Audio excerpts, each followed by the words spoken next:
টক ঝাল মিষ্টি আমের আচারটা কত সুন্দর হয়েছে আপনারা দেখতেই পাচ্ছেন। এই আচার কোনো রকম রোদে দিতে হবে না বা ফ্রিজে রাখতে হবে না।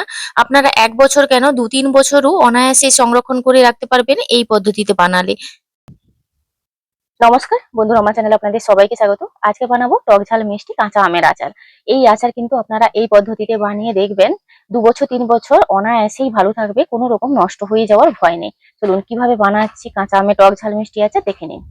আপনারা হয়তো ভাবছেন আমের আচারের দোকান আছে, মোটেও নয়। প্রত্যেক বছর কিন্তু এইভাবেই আমাদের আমের আচার বানিয়ে সারা বছর সংরক্ষণ করা হয়। এক একবার আচার বানালে মানে ২-৩ বছর চলে যায়। তো ২-৩ বছর মানে কোনোভাবে নষ্ট হয় না এসব আমের আচার। আমি এখানে ৬ কেজি আম নিয়েছি।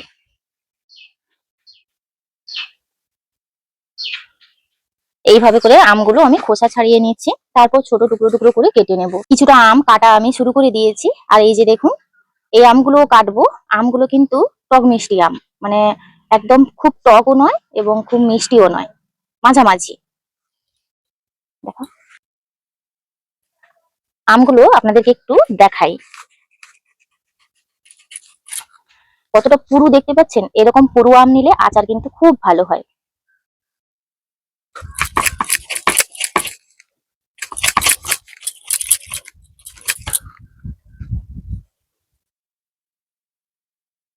এই আচারটা সাধারণত কিন্তু আমরা খোসা ছাড়িয়ে বানিয়ে থাকি, কিন্তু খোসা না ছাড়িয়েও বানানো হয়।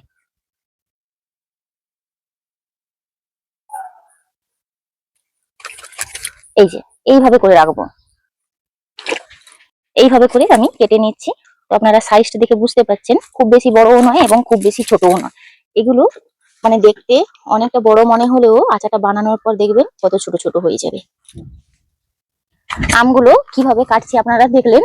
এইভাবে সব আমগুলো কেটে নিয়ে আপনাদেরকে দেখাচ্ছি। আমি এখানে সব আমগুলো কেটে ভালো করে ধুয়ে নিয়েছি। এবার দিয়ে দিচ্ছি হলুদ আর দিয়ে দিচ্ছি লবণ।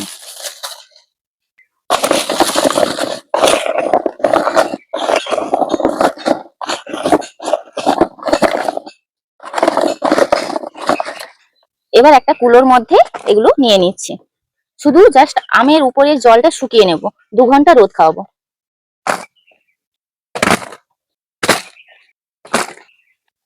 এইভাবে মেলে দিয়ে আমি ২-৩ ঘন্টার পর আপনাদেরকে দেখাচ্ছি। আমগুলো কিন্তু আমি ২-৩ ঘন্টা রোদ খাইয়ে নিয়েছি, শুধু উপরের জল মানে শুকিয়ে নিতে হবে। এই যে দেখুন, শুধু উপরের জলটা শুকিয়েছে। তো আমাদের এখানে রোদের অবস্থা খুবই খারাপ, তো আপনারা জানেন কয়েকদিন ধরে বেশ কয়েকদিন ধরে ঝড় বৃষ্টি হচ্ছে। ওই কারণে কিন্তু আমি কড়াইতে মশলাটা করে নিচ্ছি হালকা করে ভেজে। আর খুব চড়া রোদ থাকলে রোদে দিয়েও মশলাটা বানানো যায়। বেশ কয়েকটা শুকনো লঙ্কা নিয়েছি। শুকনো লঙ্কাটা যে যার পছন্দ অনুযায়ী পরিমাণ বুঝে দিয়ে নেবেন। তবে আমাদের বাড়িতে লঙ্কা একটু কম খাওয়া হয়, ওই কারণে অল্পই দিয়েছি। এখানে দেখুন ১ কাপ নিয়েছি ৫ ফোড়ন, ১ কাপ নিয়েছি গোটা সাদা জিরে, ১/২ কাপ নিয়েছি সাদা সর্ষে আর কালো সর্ষে মিক্স করে। এই সমস্ত কিছু শুকনো খোলায় ভিজিয়ে নেব।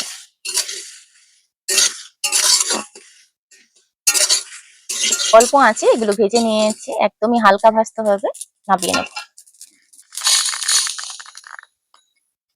কড়াইতে তেল দিয়ে দিচ্ছি। তেলটা একটু বেশি পরিমাণে লাগে। আমাদের এই আচারগুলো যেহেতু ১-২ বছর অনায়াসেই সংরক্ষণ করা যায়, ওই কারণে কিন্তু তেল মানে আমরা একটু বেশি ব্যবহার করি। এটাকে আমি একটু ঠান্ডা করে গুঁড়ো করে নেব। তেলটা গরম হয়ে গেলে এই যে আমগুলো আমি জল শুকিয়ে রেখেছি ওপরে, এটা দিয়ে অল্প অল্প করে ভাজবো। মানে অল্প অল্প দিব, সব একসঙ্গে না দিয়ে অল্প অল্প দিয়ে ভাজবো।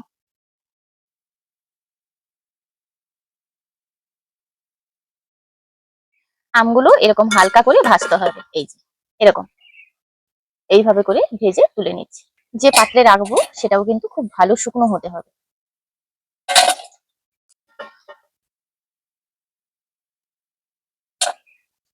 এর থেকে বেশি ভাজলে কিন্তু আম শক্ত হয়ে যাবে, আচার খেতে ভালো লাগবে না।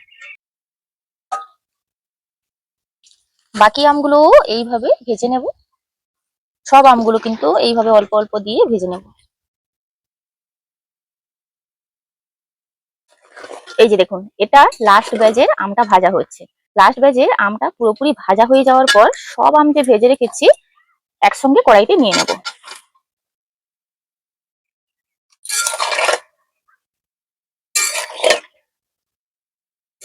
আপনারা দেখতেই পাচ্ছেন আম একটাও কিন্তু কোনোভাবে ভাঙেনি। এখানে চিনির পরিমাণটা কিন্তু যে যার পছন্দ অনুযায়ী। এটা যেহেতু টক ঝাল মিষ্টি আমের আচার হচ্ছে, ওই কারণে কিন্তু আমি এখানে 2 কেজি চিনি ব্যবহার করছি।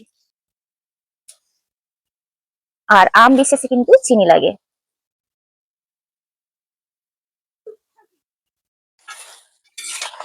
এই পর্যায়ে একদমই উনুনে জাল নেভানো আছে।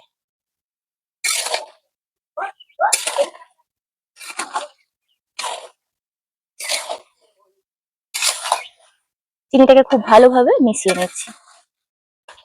এই যে দেখুন, 5 মিনিট পর আপনারা দেখতে পাবেন চিনিটা কিন্তু গলতে শুরু করবে। আর উনুনের জাল কিন্তু চিনি দেওয়ার পরে কোনোভাবে বাড়ানো যাবে না। আমের মধ্যে যে সামান্য টুকুনো মানে রস আছে ওতেই কিন্তু চিনিটা গলবে। আর অনেকটাই কিন্তু মানে এটা জল ছাড়বে।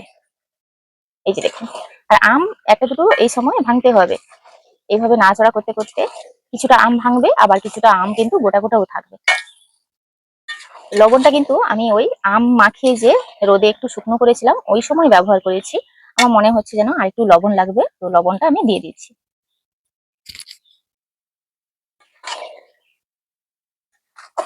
তো আপনারা দেখতেই পাচ্ছেন চিনিটা কিন্তু পুরোপুরি গলে যাচ্ছে। এইভাবে উনুনের জালটা কমিয়ে রেখে চিনিটাকে গলাতে হবে। চিনি কিন্তু এখানে পুরোপুরি গলে গেছে। আর আপনারা দেখতেই পাচ্ছেন কতটা মানে জলজলে হয়ে গেছে। তেলের মধ্যে চিনিটা দেওয়ার পর পর মনে হবে যেন টাইট হয়ে যাচ্ছে। তারপরে পরে দেখবেন এরকমই কিন্তু মানে জল কাটবে। তো আপনারা দেখতেই পাচ্ছেন কিছু আম কিন্তু ভেঙেছে আর কিছু আম গোটা আছে। কিছু আম ভাঙতে হবে, কারণ কি আচারে আমরা 1 ফোঁটা জল ব্যবহার করি না, ওই আমের মানে যেটুকুনো রস থাকে ওর মধ্যেই কিন্তু চিনিটাকে গলাতে হবে। এখানে আমি মিক্সিতে গুঁড়ো করে নিয়েছি মশলাটা। এই যে দেখুন, আচারটা ঠিক নামানোর 5 মিনিট আগে কিন্তু এই মশলাটা দিয়ে দেবো।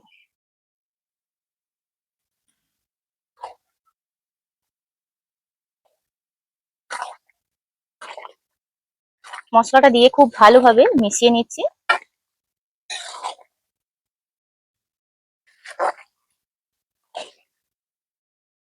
আচার বানাতে বানাতে সন্ধে হয়ে গেছে। তো আপনারা দেখতেই পাচ্ছেন অনেক আম গোটা আছে, আবার অনেক আম ভেঙেও গেছে। ভেঙে দিয়েছি আমি, ভাঙেনি, ভেঙে দিয়েছি। কিছু কিছু আম ভাঙতে হবে চিনিটাকে গলানোর জন্য। না হলে কিন্তু চিনি যদি শুধু তেলে গলানো হয় সেক্ষেত্রে কিন্তু তার তার হয়ে যাবে, টান টান হয়ে যাবে, আচার খেতে ভালো লাগবে না। তো আপনারা দেখতেই পাচ্ছেন ঘনত্বটা কিন্তু একদমই ঠিকঠাক আছে। এরকম দেখে মনে হচ্ছে যেন পাতলা, এটা ঠান্ডা হওয়ার পর কিন্তু কিছুটা টানবে। আর পুরো পাক্কা 1 ঘন্টা ধরে আচারটা বানিয়েছি। আচার যত সময় নিয়ে বানানো হবে তত ভালো হবে। মসলা দেওয়ার পর 5 মিনিট আমি ফোটানোর পর আপনারা দেখুন তেল ছাড়তে শুরু করবে। এই পর্যায়ে কিন্তু নামিয়ে নেব। আর এর বেশি রান্না করা যাবে না।